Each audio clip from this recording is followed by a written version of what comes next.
ಸೊಳ್ಳೆ ರಾತ್ರಿ ಮಲಗದಾಗ ಕಿವಿ ಹತ್ರ ಬಂದು ಗೊಯ್ಗೊಳ್ಳೋದಕ್ಕೆ ಶುರುವಾದ ತಕ್ಷಣ ನಿದ್ದೆ ಹಾಳು ಮಾಡಿಬಿಡುತ್ತೆ ಸೊಳ್ಳೆ. ಇದೇ ಸೊಳ್ಳೆ ಅನೇಕ ಜನರ ಜೀವವನ್ನು ಕೂಡ ತೆಗೆದುಬಿಡುತ್ತೆ. ಸೊಳ್ಳೆ ಅನ್ನುವಂಥ ಅಪಾಯಕಾರಿ ಮಟ್ಟ ಹಂಗಿದೆ. ಸೊಳ್ಳೆ ಬರೋದಕ್ಕೆ, ಅದು ಸೊಳ್ಳೆ ಬರಬಾರದು ಅನ್ನುವ ಕಾರಣಕ್ಕಾಗಿ ನಾವು ಅನೇಕ ಬಾರಿ ಮನೆಗಳಲ್ಲಿ ಏನನ್ನೆಲ್ಲ ಮಾಡ್ತೀವಿ, ಸರ್ಕಾರಗಳ ಅವುಗಳ ನಿಯಂತ್ರಣಕ್ಕೆ ಏನೆಲ್ಲ ಮಾಡ್ತಾರೆ ಅನ್ನೋದನ್ನು ನೋಡ್ತಾ ಇದ್ದೀವಿ.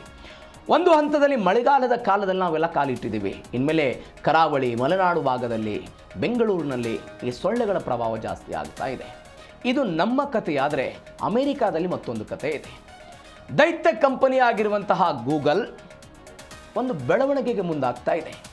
ಸೊಳ್ಳೆಗಳ ನಿಯಂತ್ರಣಕ್ಕೆ 6.5 ಕೋಟಿ ಸೊಳ್ಳೆಗಳನ್ನು ಮತ್ತೆ ಅವುಗಳನ್ನು ತೆಗೆದುಕೊಂಡು ಬರೋ ಪ್ರಯತ್ನ. ಹೆಂಗಿದು 6.5 ಕೋಟಿ ಸೊಳ್ಳೆಗಳನ್ನು ಎಲ್ಲಿಗೆ ತೆಗೆದುಕೊಂಡು ಬರ್ತಾರೆ?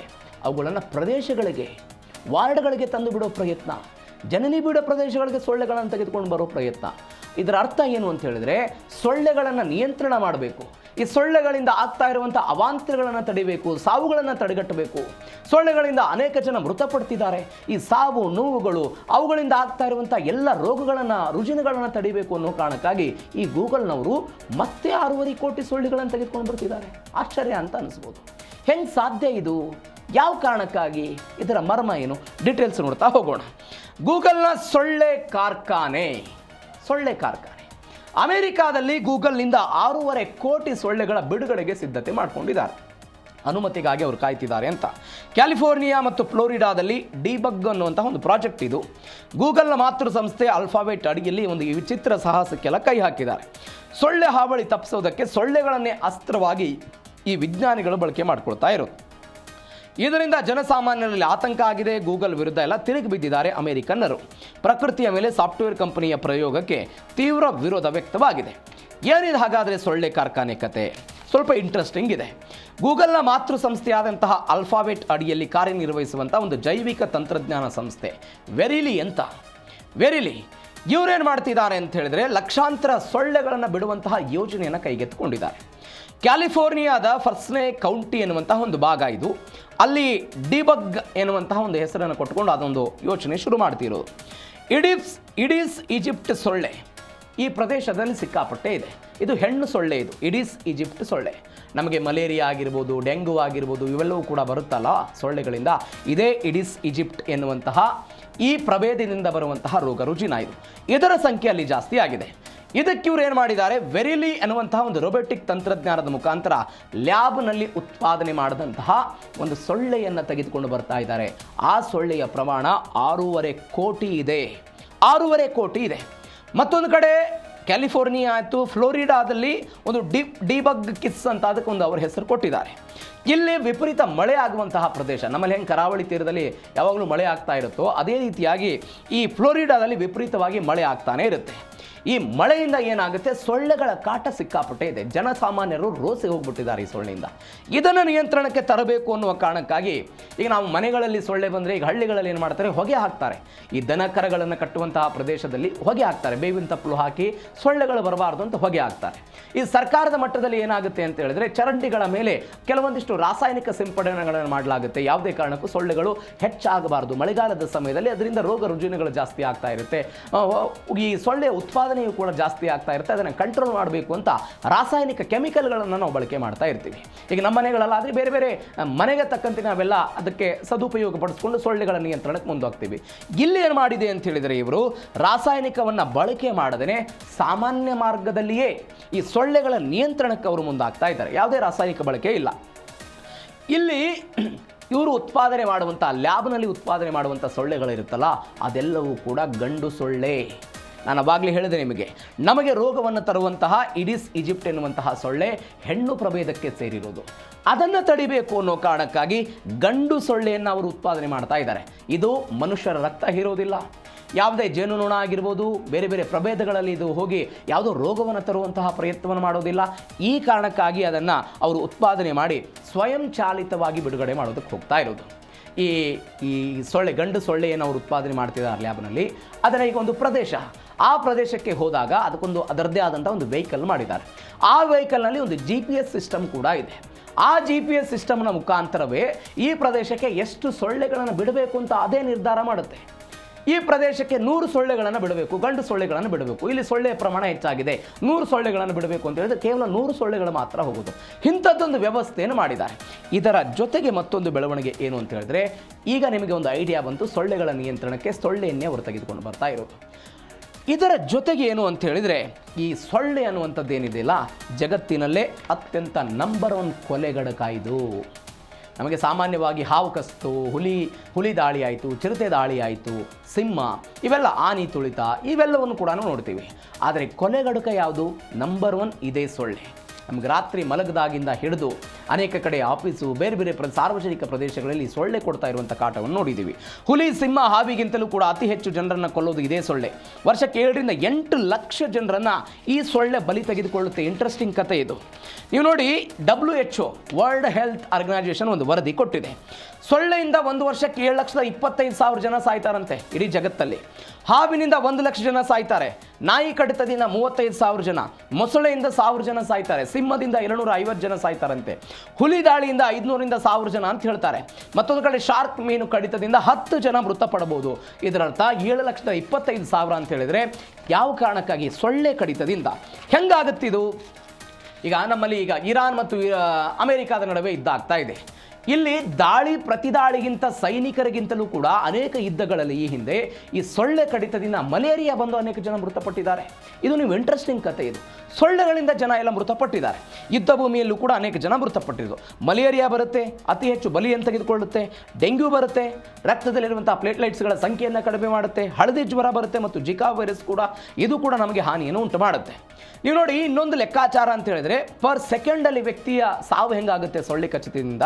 ವರ್ಷಕ್ಕೆ 7,25,000, ಒಂದು ದಿನಕ್ಕೆ 2,000 ಜನ ಸಾಯ್ತಾರಂತೆ, ಒಂದು ಗಂಟೆಗೆ 83 ಜನ ಸಾಯ್ತಾರೆ, ಒಂದು ನಿಮಿಷಕ್ಕೆ 1.4 ಜನ ಈ ಸೊಳ್ಳೆ ಕಡಿತದಿಂದ ಸಾವನ್ನಪ್ತಾರೆ. 12 ರಿಂದ 45 ಸೆಕೆಂಡ್ನಲ್ಲಿ ಒಬ್ಬ ವ್ಯಕ್ತಿ ಈ ಸೊಳ್ಳೆ ಕಡಿತದಿಂದ ಸಾವನ್ನಪ್ತಾರೆ. ಇದಕ್ಕೆ ಕೊಲೆಗಡಕ ಅನ್ನೋದೇ ಮತ್ತೇನು ಅನ್ನೋದಕ್ಕೆ ಸಾಧ್ಯ ಆಗುತ್ತೆ ಹೇಳಿ?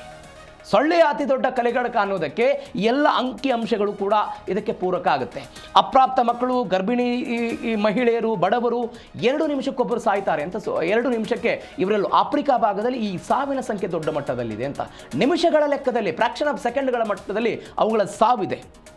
ನೀವು ನೋಡಿ, 1861ರಿಂದ 1865ರಲ್ಲಿ ಅಮೆರಿಕಾದಲ್ಲಿ ಒಂದು ಅಂತರ್ಯುದ್ಧ ಆಯಿತು.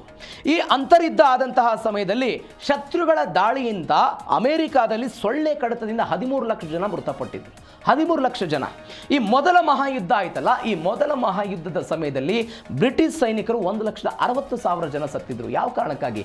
ಇದೇ ಸೊಳ್ಳೆ ಕಡಿತ ಬಂದು ಮಲೇರಿಯಾ ಅಟ್ಯಾಕ್ ಆಗಿ, ಮಲೇರಿಯಾ ಅಟ್ಯಾಕ್ದಿಂದ 1,60,000 ಜನ. ಅಂದರೆ ಇದರರ್ಥ ಬಾಂಬು, ಗುಂಡು, ಬಂದೂಕಿನ ದಾಳಿ, ಕ್ಷಿಪಣಿಗಳ ದಾಳಿ, ಎಲ್ಲ ದಾಳಿಗಿಂತಲೂ ಕೂಡ ಸೊಳ್ಳೆಯ ದಾಳಿಗೆ ಅನೇಕ ಜನ ಮೃತಪಟ್ಟಿದ್ದಾರೆ. ಈ ಸೊಳ್ಳೆಯ ನಿಯಂತ್ರಣಕ್ಕೆ ಇದೀಗ ಗೂಗಲ್ ಸಂಸ್ಥೆ ಮುಂದಾಗಿರೋದು. ಹಾಗಾದರೆ ಏನಿದು ವೊಲ್ಬಾಕಿಯಾ ಮ್ಯಾಜಿಕ್? ನಾನು ಆವಾಗಲೇ ಹೇಳಿದೆ, ಒಂದು ಬ್ಯಾಕ್ಟೀರಿಯಾ ಮಾಡ್ತಿದ್ದಾರೆ ವೊಲ್ಬಾಕಿಯಾ. ಏನಿದೆ ಹಾಗಾದರೆ ಒಂದು ಮ್ಯಾಜಿಕ್ಕು? ಪ್ರಯೋಗಾಲಯದಲ್ಲಿ ಸೃಷ್ಟಿಯಾಗಿವೆ ಗಂಡು ಸೊಳ್ಳೆಗಳು. ಹೆಣ್ಣು ಸೊಳ್ಳೆಗಳ ವಿರುದ್ಧ ಹೋರಾಟ ಮಾಡೋದಕ್ಕೆ ಗಂಡು ಸೊಳ್ಳೆಗಳನ್ನು ತೆಗೆದುಕೊಂಡು ಬಂದಿರೋದು. ಸೊಳ್ಳೆಗಳಲ್ಲಿ ವೊಲ್ಬಾಕಿಯಾ ಎನ್ನುವಂಥ ಒಂದು ಬ್ಯಾಕ್ಟೀರಿಯಾ ಇಂಜೆಕ್ಷನ್ ಇರುತ್ತೆ. ಈ ಬ್ಯಾಕ್ಟೀರಿಯಾ ಇರುವಂತಹ ಗಂಡು ಸೊಳ್ಳೆ ಕಾಡು ಹೆಣ್ಣು ಸೊಳ್ಳೆಯೊಂದಿಗೆ ಕೂಡಿದಾಗ ಏನಾಗುತ್ತೆ ಅಂತ ಹೇಳಿದ್ರೆ, ಹೆಣ್ಣು ಸೊಳ್ಳೆ ಇಡುವಂಥ ಮೊಟ್ಟೆಗಳು ಎಂದಿಗೂ ಕೂಡ ಮರಿಯಾಗೋದಿಲ್ಲ. ಅಂದರೆ ಅಲ್ಲಿ ಸಂತಾನೋತ್ಪತ್ತಿ ಆಗಲ್ಲ, ಮರಿಯಾಗೋದಿಲ್ಲ. ಈ ಸಂತಾನಹೀನತೆ ಉಂಟು ಮಾಡಿ ಸೊಳ್ಳೆಗಳ ಸಂಖ್ಯೆ ಕಡಿಮೆ ಮಾಡುವಂತಹ ಒಂದು ರಣತಂತ್ರ ಇದು.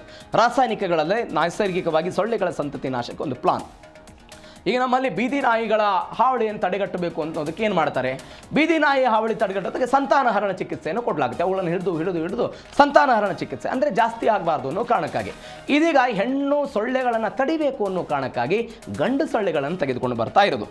ವೊಲ್ಬಾಕಿಯಾ ಮ್ಯಾಜಿಕ್ ಏನು ಅಂತ ಹೇಳಿದ್ರೆ, ಇದೊಂದು ನೈಸರ್ಗಿಕ ಬ್ಯಾಕ್ಟೀರಿಯಾ. ಇದು ಸೊಳ್ಳೆಗಳ ಕಡಿತ, ಅವುಗಳ ಸಂತತಿ ರಹಸ್ಯವಾಗಿ ಅವೆಲ್ಲ ಮಾನವನಿಗೆ ಏನು ಹಾನಿ ಮಾಡದಂತೆ ಎಲ್ಲವೂ ಕೂಡ ನಾಶ ಮಾಡೋದಕ್ಕೆಲ್ಲ ಸಹಾಯ ಮಾಡುತ್ತೆ. ಈ ಬ್ಯಾಕ್ಟೀರಿಯಾ 60% ಕೀಟದ ದೇಹದಲ್ಲಿ ನೈಸರ್ಗಿಕವಾಗಿ ಇರುತ್ತಂತಿದು. ಡೆಂಗ್ಯೂ ಮತ್ತು ಜಿಕಾ ವೈರಸ್ ಹರಡದಂತೆ ಇಡಿಸ್ ಈಜಿಪ್ಟ್ ಸೊಳ್ಳೆ ಏನು ದೇಹದಲ್ಲಿ ಬರುತ್ತಲ್ಲ, ಅದೆಲ್ಲವನ್ನು ಕೂಡ ತೆಗೆದುಕೊಂಡು ಬರೋದಕ್ಕೆಲ್ಲ ಪ್ರಯತ್ನವನ್ನು ಮಾಡುತ್ತೆ ಅಂತ. ವೈರಸ್ ಹರಡೋದನ್ನೆಲ್ಲ ತಡೆಯುತ್ತೆ.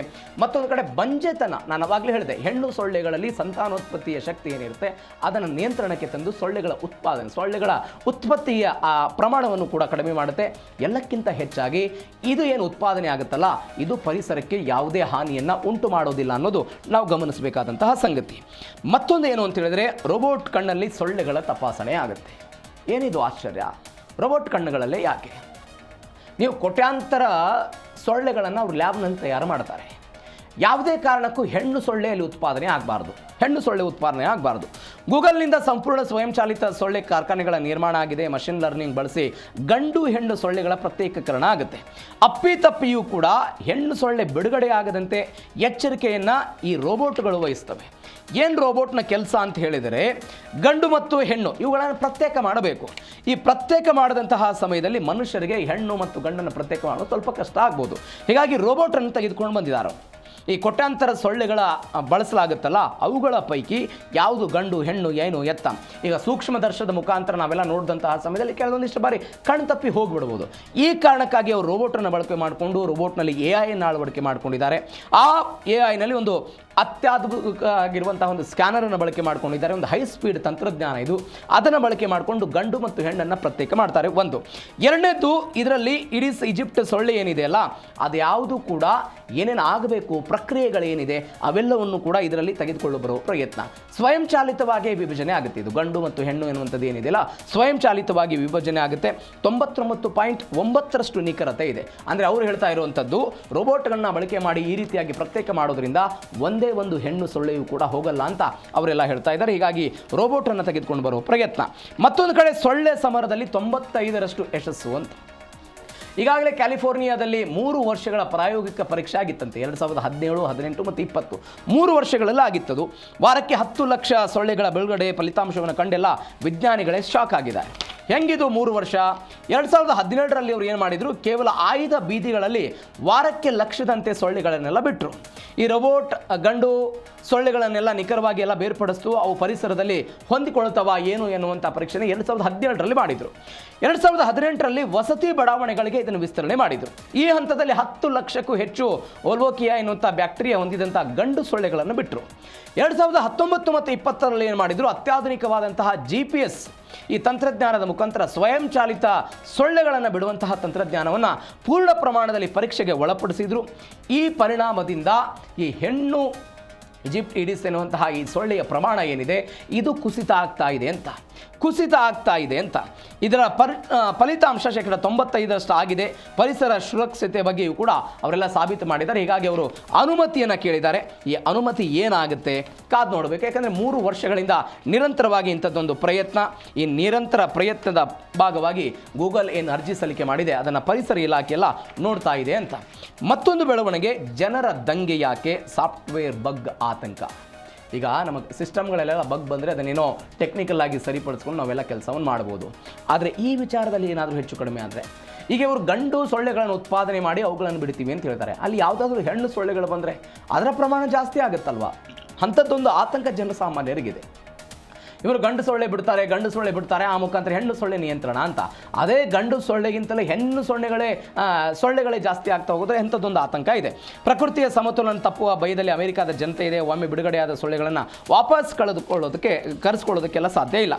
ಮತ್ತೊಂದು ಏನು ಬೆಳವಣಿಗೆ ಅಂತ ಹೇಳಿದರೆ, ಅತಿ ದೊಡ್ಡ ಅಪಾಯ ಏನಂತ ಹೇಳಿದರೆ, ಈ ಸೊಳ್ಳೆಗಳನ್ನೆಲ್ಲ ಬಿಡುಗಡೆ ಮಾಡ್ತಿದ್ದಾರಲ್ಲ, ಈ ಸೊಳ್ಳೆಗಳು ನಾಳೆ ಈ ಬ್ಯಾಕ್ಟೀರಿಯಾ ವಿರುದ್ಧ ನಿರೋಧಕ ಶಕ್ತಿಗಳನ್ನೆಲ್ಲ ಬಳಕೆ ಮಾಡಿಕೊಂಡು, ಓಲ್ವೋಕಿಯಾ ಬ್ಯಾಕ್ಟೀರಿಯಾ ಏನಿದೆ ಅದು ನಿರೋಧಕ ಶಕ್ತಿಯನ್ನು ಹೆಚ್ಚಳ ಮಾಡಿಕೊಂಡು ಅದಕ್ಕೆ ಅಡಿಕ್ಟ್ ಆಗೋದಕ್ಕೆ, ಈಗ ಅವರು ಹೆಣ್ಣು ಸೊಳ್ಳೆಗೆ ಅದನ್ನೆಲ್ಲ ಇದು ಮಾಡ್ತಾರಲ್ಲ, ಆ ಸಮಯದಲ್ಲಿ ನಿರೋಧಕ ಶಕ್ತಿ ಜಾಸ್ತಿ ಆದರೆ ಅದು ಕೂಡ ಮತ್ತಷ್ಟು ಎಫೆಕ್ಟಿವ್ ಆಗಿ ಕೆಲಸ ಮಾಡ್ಬೋದು, ಅದರ ಪ್ರಮಾಣ ಜಾಸ್ತಿ ಆಗ್ಬೋದು ಅನ್ನುವಂಥ ಆತಂಕ ಅಲ್ಲಿಯ ಜನರಿಗಿದೆ. ಹೀಗಾಗಿ ಈಗ ನಾವು ಕೊರೋನಾ ಬಂದಾಗ ಏನು ಅನ್ಕೊಂಡ್ವಿ, ಚೀನಾ ಕೃತಕವಾಗಿ ವೈರಸ್ಸನ್ನು ತಯಾರು ಮಾಡಿ ಜಗತ್ತಿಗೆ ಬಿಟ್ಟುಬಿಡಿದೆ ಅಂತ ಅಲ್ಲಿ ಆರೋಪ ಬಂತು. ಅಂಥದ್ದೇ ಆತಂಕ ಇವತ್ತಿಗೂ ಕೂಡ ಅಮೆರಿಕಾದ ಆ ಭಾಗದ ಜನರಿಗೆ ಕಾಡ್ತಾ ಇದೆ ಗೂಗಲ್ನ ಈ ನಿರ್ಧಾರದ ಬಗ್ಗೆ.